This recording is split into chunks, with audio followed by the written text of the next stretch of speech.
continuamos con el Congreso Virtual Latinoamericano de Medicina Canábica de Tercan, y acá estamos con el doctor Wilson Lessa desde Brasil. Él es psiquiatra y nos va a hacer una presentación en la que nos va a explicar un poco sobre cómo responde el cannabis en psiquiatría. Wilson, ¿nos escuchás bien? Sim, estou escutando bem.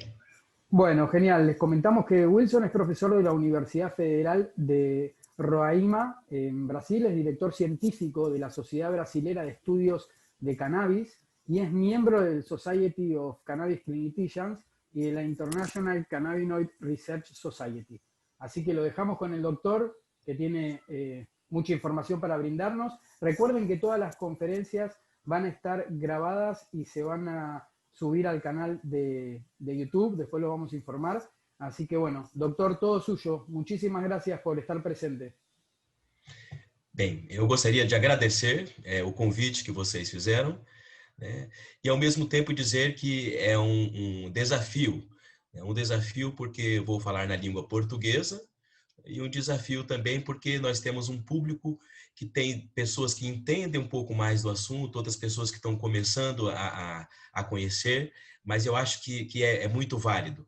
E sorte que nós temos um sistema endocannabinoide que, dentre outras funções, ele é ativado, ele acaba ajudando a gente a diminuir nossa ansiedade, inclusive nossa ansiedade social. Aqui no Brasil, ainda no final dos anos 80, professores da Universidade de São Paulo, em Ribeirão Preto, fizeram um trabalho sobre o uso do canabidiol, que, como vocês sabem, ele aumenta o tônus do sistema endocannabinoide. E isso, de certa forma, esse trabalho mostrou que o uso do canabidiol antes de apresentações orais diminui a ansiedade social dos participantes.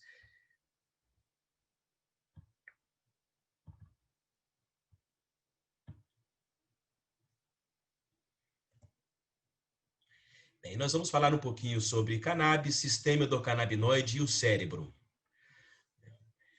As pesquisas científicas com cannabis avançaram muito lentamente, né? A principal razão para isso foi a falta de conhecimento sobre sua química básica. As pesquisas modernas, nomeadamente aquelas dos últimos 150 anos, são baseadas em dados quantitativos. E, diferentemente da morfina e da cocaína, as quais foram isoladas e disponíveis já no século XIX, e assim pôde ser quantitativamente investigada in vitro, em animais e humanos, os componentes psicoativos da cannabis não foram isolados e suas estruturas não foram elucidadas até os anos 60 do século XX. Adicionalmente a isso, as leis anti-cannabis tornaram as pesquisas sobre o assunto, particularmente em instituições acadêmicas, muito difíceis, como alguns sabem. Sendo assim, antes do fim da primeira metade do século XX, a cannabis quase que desapareceu, tanto como um agente medicinal, quanto para fins recreativos na Europa e na América do Norte. Durante aproximadamente 100 anos, numerosas tentativas foram feitas para isolar em forma purificada os constituintes da cannabis e para tentar elucidar suas estruturas, mas sem muito sucesso. E foi em 1964 que o professor Rafael Mechoulam, químico búlgaro radicado em Israel, isola pela primeira vez o delta-9-THC e, na época, ele relatou: agora entendemos a dificuldade dessa falta de êxito. Existem mais de 60 constituintes que se relacionam em estrutura e propriedades físicas, que fazem sua separação difícil. Na época ele achava que era 60, hoje já se pensa em mais de 120 fitocannabinoides. Um ano antes, em 63, o Rafael Mechoulam e sua equipe já tinham também isolado o canabidiol, embora a estrutura fosse conhecida já dos anos 40, mas não tinha se isolado e conhecido a estrutura. Agora, quando começa a se falar em cannabis, a psiquiatria, os seus riscos, seus potenciais terapêuticos, né, eu não tenho como deixar de pensar na figura do Dr. Todd Mercourian. Ele foi um médico psiquiatra americano e defensor do uso da cannabis para fins medicinais. Trabalhou no fim dos anos 60 no Instituto Nacional de Saúde Mental dos Estados Unidos, onde teria descoberto diversos estudos e documentos guardados, escondidos, tidos como confidenciais sobre o uso médico da cannabis.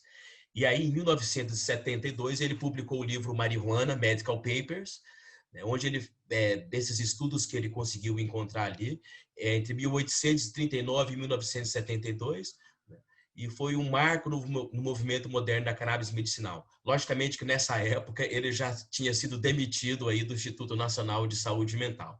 Ele trabalhou em seu consultório particular até em 2007 e teve mais de 9.000 pacientes em que fez a recomendação de cannabis como medicamento.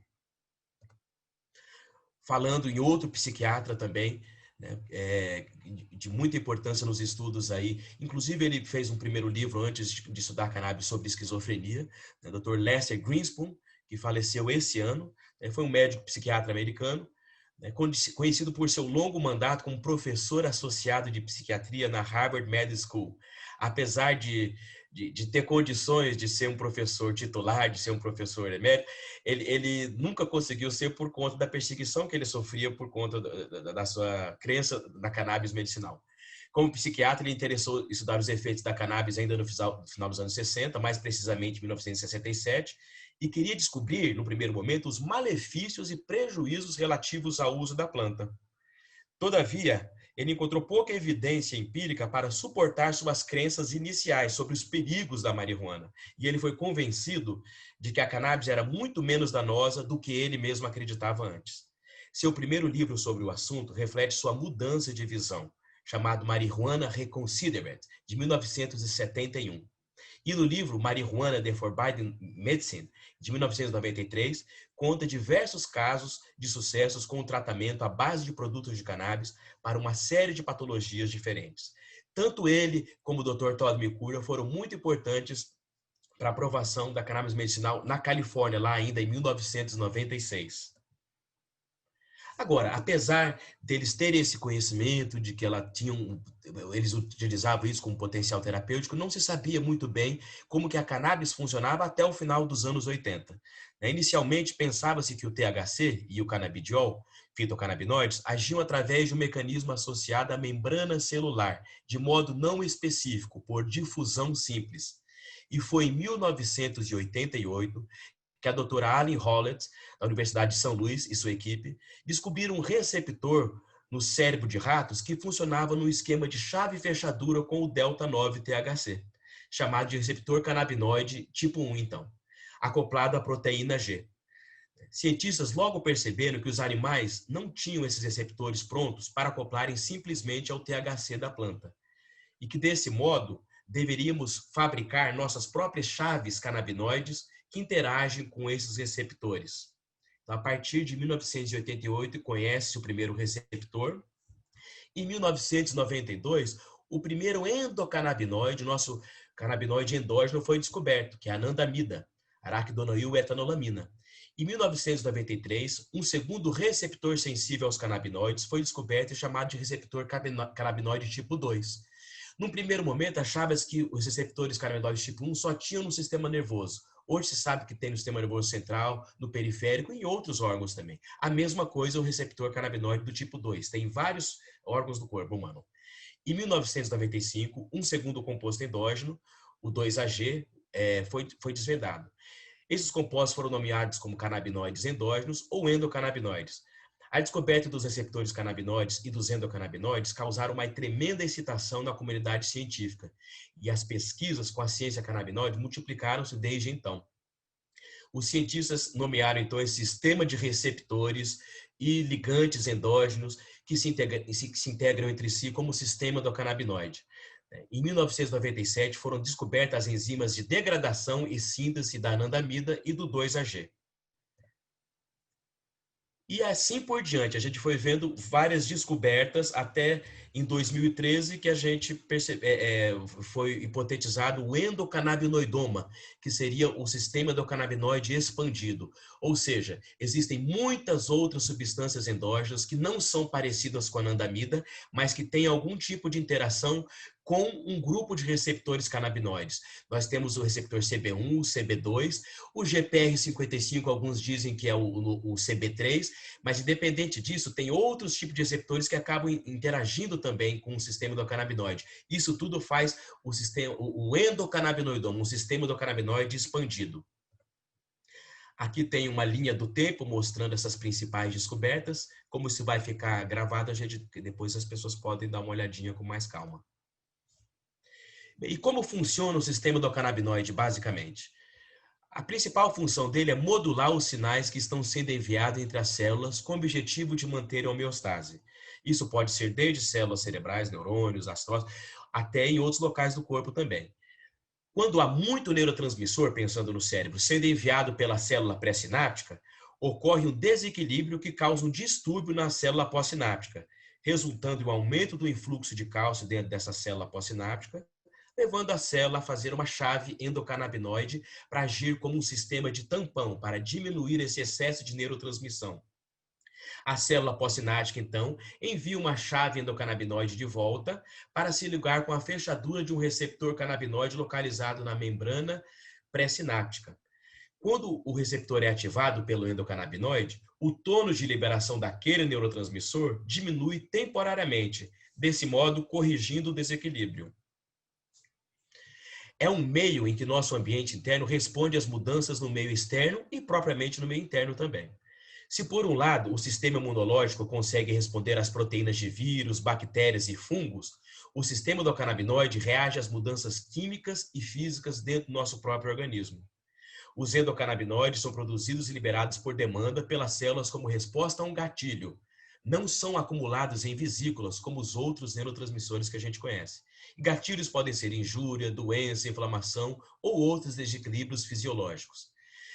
Basicamente, o sistema endocannabinoide determina como as suas células tentarão se recuperar quando algo vai mal ou quando os desequilíbrios ocorrem. E como já foi exposto por outros painelistas, o sistema endocannabinoide é o mais prevalente distribuído do sistema de receptores no corpo humano e regula a maior parte das mais importantes vias fisiológicas do corpo humano, incluindo atividade gastrointestinal, atividade cardiovascular, percepção da dor, modulação da liberação dos neurotransmissores, manutenção da massa óssea, proteção neuronal, regulação hormonal, controle do metabolismo, função imunológica, reações inflamatórias, inibição de células tumorais. Um grande pesquisador italiano, Vincenzo Di Marzo, disse certa vez: o sistema endocannabinoide é essencial para a vida e afeta como nós relaxamos, comemos, dormimos, esquecemos e nos protegemos. Isso aqui é a patente que foi concedida em outubro de 2003 sobre uma patente sobre os canabinoides como antioxidantes e neuroprotetores. Em 1999, 3 cientistas do Instituto Nacional de Saúde Mental dos Estados Unidos pediram patente dos canabinoides como antioxidantes e neuroprotetores. Foi concedida tal patente em outubro de 2003 e essa patente teve validade por 16 anos e expirou em abril de 2019. Então, isso aqui por si só já demonstra como que os cientistas tinham interesse e conheciam, sim, há muito tempo, os efeitos neuroprotetores, antioxidantes da cannabis. E se isso, dos canabinoides, e se isso não for um efeito medicinal, eu não sei o que é. Então, manter a cannabis na lista 1 lá dos Estados Unidos, de substâncias controladas, sem uso médico conhecido e com alto poder de dependência química, é imoral e hipócrita, no mínimo. Então, e o que ocorre é que a manutenção na lista 1 dos Estados Unidos, pelo menos falando de lá, impede a priori pesquisas clínicas em solo americano. Daí que boa parte das pesquisas clínicas estão sendo feitas em Israel, Canadá, Reino Unido, Itália, Holanda, Austrália, Brasil, entre outros países. Nos Estados Unidos, eles se concentram muito em fazer pesquisa o quê? Sobre os efeitos negativos da cannabis. E o governo acaba permitindo muito mais esse tipo de pesquisa lá. Para quem conhece um pouquinho da história desse medicamento, né, o Rimonabant, ele surgiu aí na primeira metade dos anos 2000. Né? No Brasil, ele foi vendido entre 2006 e 2008. Né? Quem sabe da história dele, ele age como um antagonista, ou melhor dizendo, um agonista inverso do receptor CB1. Isso diminui o apetite, com certeza. Isso era um remédio que era utilizado anti-obesidade, só que fazer um antagonismo, um agonismo inverso desse receptor, o que é justamente o contrário do que o nosso sistema do canabinoide tenta fazer, que é fazer um agonismo parcial, fraco desse receptor. Agora, você antagonizar, você fazer um agonismo inverso desse receptor, você causa a diminuição do apetite, só que ele foi retirado do mercado porque as pessoas começaram a ficar muito ansiosas, pessoas que não tinham histórico de depressão, de ansiedade, e até mesmo com ideação suicida e casos de suicídio. Então, por um lado, isso fez um alerta para a gente, um remédio que, olha só, se você estimular demais, você pode ter algum problema, mas se você evitar essa estimulação a todo custo, você também pode causar um prejuízo. E é interessante, esses dois estudos, um de 2017 e um outro de 2019, da mesma autora, da psiquiatra Laura Canister, ela mostra que após a eletroconvulsoterapia, uma das coisas que eles estão pensando em usar como parâmetro da eficácia da eletroconvulsoterapia para os casos de depressão é ver os níveis de anandamida no líquor cefalorraquidiano. Então, no trabalho dela, ela mostra que as pessoas que tiveram uma melhora tiveram um aumento significativo da anandamida no líquor, isso após a eletroconvulsoterapia. E é interessante que a eletroconvulsoterapia, aumentando muito também, dentre outras coisas, a anandamida, um dos efeitos colaterais da eletroconvulsoterapia é uma perda de uma memória, pelo menos ali uma memória anterógrada. Um outro exemplo que eu acho bem interessante sobre o sistema do canabinoide, como que ele pode interferir na nossa vida, é dessa senhora, da Jo Cameron. Ela é uma senhora escocesa com 72 anos de idade, que há 7 anos atrás acabou descobrindo de uma forma inusitada que ela tinha deficiência numa enzima que degrada a anandamida. Ou seja, se ela tem a deficiência nessa enzima que degrada a anandamida, ela tem a anandamida em níveis altos, isso desde criança, ela nasceu assim. E ela descobriu isso há 7 anos atrás, após um procedimento cirúrgico que ela fez na mão, e o médico falou assim, olha, eu vou prescrever alguns remédios para o seu pós-operatório, porque a dor é muito forte nessa região, você vai precisar ficar tomando esse remédio pelo menos aí durante uma semana. Ela disse, doutor, não precisa me passar remédio para dor, que eu não sinto dor desde criança e ninguém acredita em mim. E aí ele prescreveu da mesma forma e ele foi passando na enfermaria num dia, no outro dia, e viu que ela não tomava o remédio. E depois ele acabou sugerindo que ela fosse procurar uns colegas na Universidade de Oxford, isso na Inglaterra, e descobriram que ela tinha essa deficiência nessa enzima. E perguntando para ela outras coisas, além da questão de não sentir dor, né, ela disse também que quando morria alguém conhecido, ela ficava triste ali um dia, ela costuma ficar triste um dia, mas no outro dia ela já acorda bem, com bom humor. O esposo dela, o marido dela, o companheiro dela, reclama que ela acorda todos os dias com um bom humor, um infernal bom humor. E isso ele acaba achando estranho. Né? E uma outra história também, que ela disse que no parto normal que ela teve, não fez analgesia nenhuma e ela não sentiu dor nenhuma durante o parto natural, normal, e ainda se diz que sentiu um prazer. Ela não sente gosto de pimentas, de chile, não consegue sentir gosto de pimenta. E ela contou determinada situação de que ela teve um acidente de carro, um acidente leve com uma outra senhora, ninguém se machucou. Ela saiu do carro, a outra senhora saiu do carro, a senhora estava toda tremendo e ela estava assim muito calma. E a senhora, por que você está tão calma assim? Ela falou, não, eu não consigo ficar nervosa e ansiosa. Então, pareceria muito bom, mas não ter dor também completamente é ruim, porque ela se machuca muito, entre outras coisas. Mas isso mostra como que um tônus do sistema endocannabinoide aumentado pode ter algumas consequências. Interessantemente, ela não tem sintomas psicóticos, ela não tem outros sintomas de que algumas pessoas que têm uma predisposição à psicose podem ser desencadeadas quando existe uma hiperativação do seu sistema endocannabinoide. A importância do sistema endocannabinoide no cérebro, né, esse é um artigo bem interessante de 2012, do professor Rafael Mechoulam, da doutora Linda Parker, do Canadá, e eles falam sobre o sistema endocannabinoide no cérebro, como é que ele atua no cérebro. A partir de vários estudos de outros colaboradores, na verdade é uma comunidade mundial que estuda desde as fases pré-clínicas, as fases clínicas, né, apesar das dificuldades de fazer estudo em fases clínicas, mas existem alguns, como a gente vai ver alguns, e esse estudo eu sugiro que vocês dêem uma olhadinha com bastante cuidado, porque ele fala sobre o sistema do canabinoide na depressão, na ansiedade, no sistema de recompensa, né, na adição de drogas. Então, é bem interessante dar uma olhada nesse artigo de 2012. Esse é um livro da doutora Linda Parker, um livro que eu recomendo também para quem tiver condição de adquiri-lo, Cannabinoids in the Brain, um livro escrito em inglês, e ali ela fala também muito sobre, e aí ela determina vários tipos de patologias, e fala sobre estudos pré-clínicos e alguns estudos clínicos também já existem dessas patologias.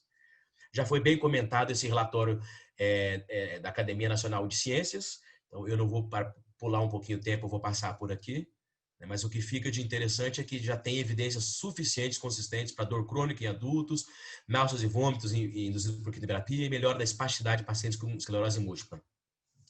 Os canabinoides, isso é interessante, os canabinoides em forma de remédio mesmo, de medicação que foram aprovados pelo FDA americano. A gente tem o dronabinol, né, que é um enantiômero sintético do delta-9-THC. Ele é aprovado desde 1986 nos Estados Unidos como estimulante do apetite para a anorexia na infecção pelo HIV, AIDS, e como antiemético nas náuseas induzidas por quimioterapia. Atualmente, encontra-se na lista 2 em sua forma líquida e na lista 3 em sua forma em pílula.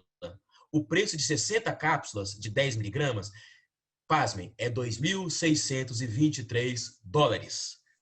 A nabilona, um outro composto sintético muito semelhante ao delta-9-THC, aprovado desde 1989 nos Estados Unidos para uso como antiemético nas náuseas induzidas por quimioterapia, né? Atualmente encontra-se na lista 2 das substâncias controladas. O preço de 50 cápsulas, tá, são $2.000. $2.000. Tá?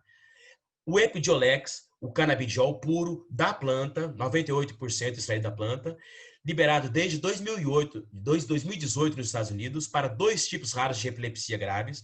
Primeiramente foi classificado na lista 5 e desde abril de 2020 saiu da lista de substâncias controladas, o que facilitou o acesso para quem precisa e quem tenha condições de adquiri-lo. O preço de 100 ml do produto é $1.377. No Brasil, nós temos 2 produtos hoje que existem na farmácia. O Mevatil, que é o mesmo do Sativex, tá? Que nós sabemos que ele é um spray oral, tem concentrações de tetrahidrocannabinol 27 mg por ml e canabidiol 25 mg por ml. Tá? No Brasil é aprovado desde 2017, tem nas farmácias, a um preço, vou colocar um preço em dólar para ficar mais fácil de entender, de $500 o vidro. Existe o outro produto, é um canabidiol, muito parecido com o Epidiolex, 98% extraído de planta. Ele tem 200 miligramas por ml, são 30 ml, são 6.000 miligramas do produto. E o preço dele no Brasil, médio, é $400 a $450. Em um artigo impactante de 1998, o professor Rafael Mechula e colaboradores chamam a atenção para o efeito sinérgico entre os endocannabinoides e entre os fitocannabinoides dentro do sistema endocannabinoide, o que ficou sendo conhecido como efeito entourage ou comitiva, efeito muito comum observado nas plantas medicinais. Em outro artigo esclarecedor de 2018, o Dr. Ethan Russo mostra diversos estudos pré-clínicos e alguns clínicos demonstrando o efeito comitivo dos fitocannabinoides e dos terpenos. Em uma meta-análise conduzida pelo neurocientista brasileiro Fabrício Pamplona, em 2018, ali demonstrou que a grande diferença entre produtos com CBD puro para os full spectrum da planta toda é que nos produtos com CBD isolado, geralmente, usa-se uma maior dose para alcançar o efeito terapêutico desejado, indicando também um efeito potencializador dos canabinoides quando estão associados entre si e junto com os terpenos e os flavonoides. Esse é um estudo bem interessante de 2014, que mostra que a planta artemisia, que é usada ancestralmente na África para se tratar malária, né, eles tiraram ali a artemisina, que é um remédio, artesunato. Eles perceberam que a artemisina, ela utilizada por algum tempo, ela começa a causar uma resistência, o parasita da malária, os plasmódios SP, começa a ter uma resistência à artemisina. E nesse estudo demonstram, bem interessantemente, de que quando se utilizam o extrato todo da planta, com os vários componentes da planta, o parasita tende a diminuir a resistência à artemisina, que tem junto do composto da artemisia. Isso faz a gente pensar no efeito entourage, no efeito comitiva da planta cannabis também.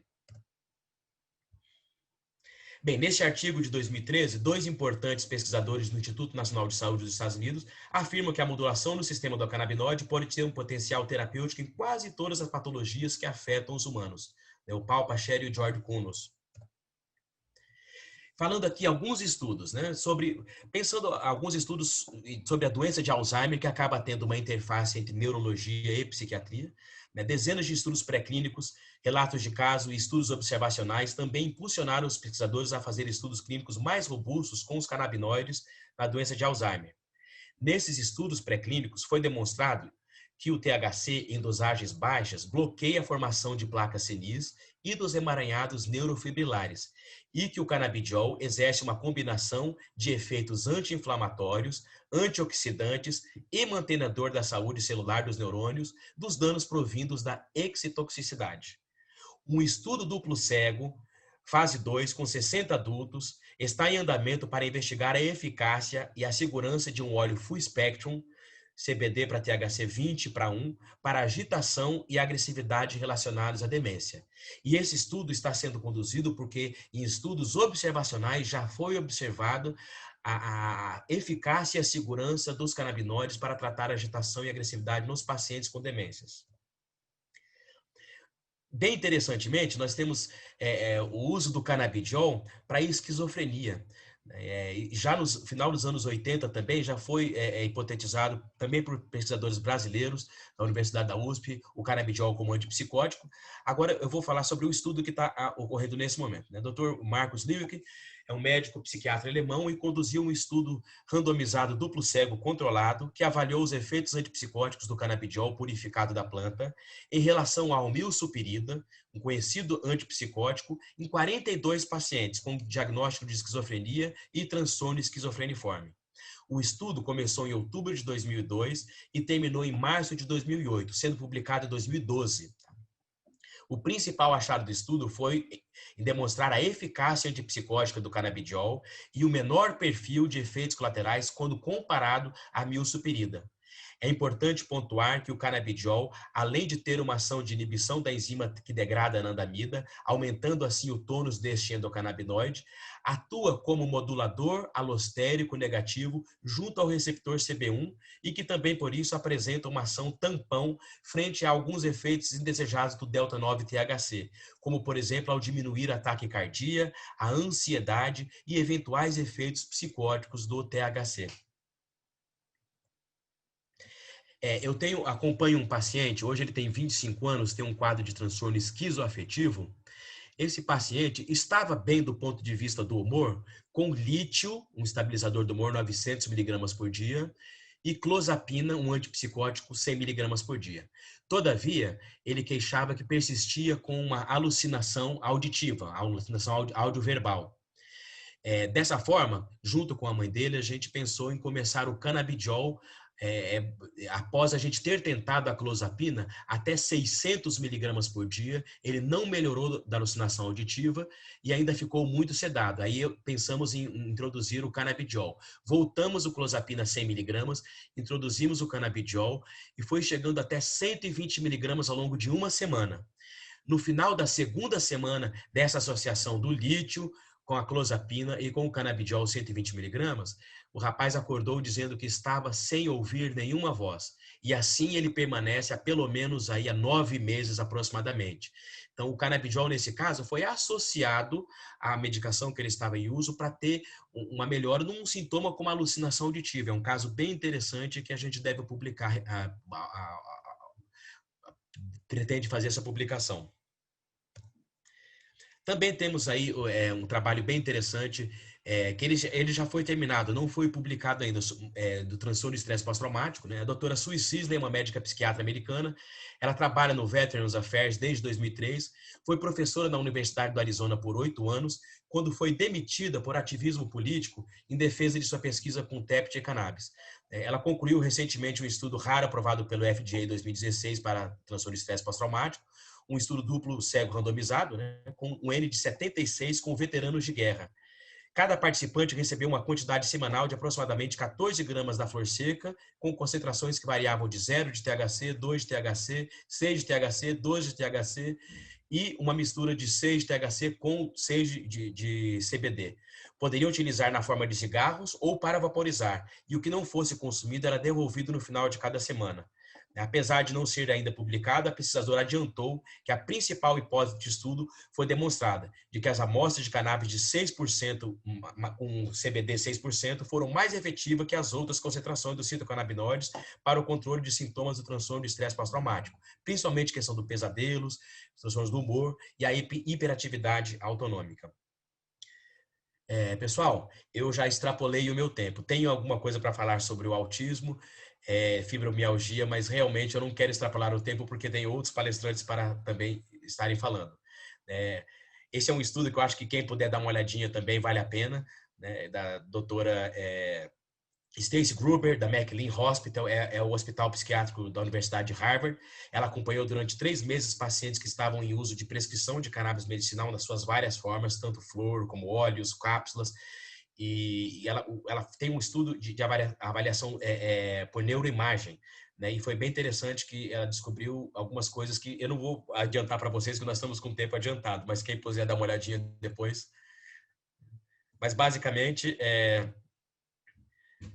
após o tratamento com o médico marihuana, os padrões de ativação cerebral aparentaram mais similares ao daqueles exibidos pelo grupo controle das pessoas saudáveis. E termino aqui com o dizer do Albert Sabin, que um científico, que também é um ser humano, não deve descansar mientras el conocimiento que puede usarse para reducir el sufrimiento descansa en los instantes. Esse aqui é meu Instagram, meu e-mail, e graças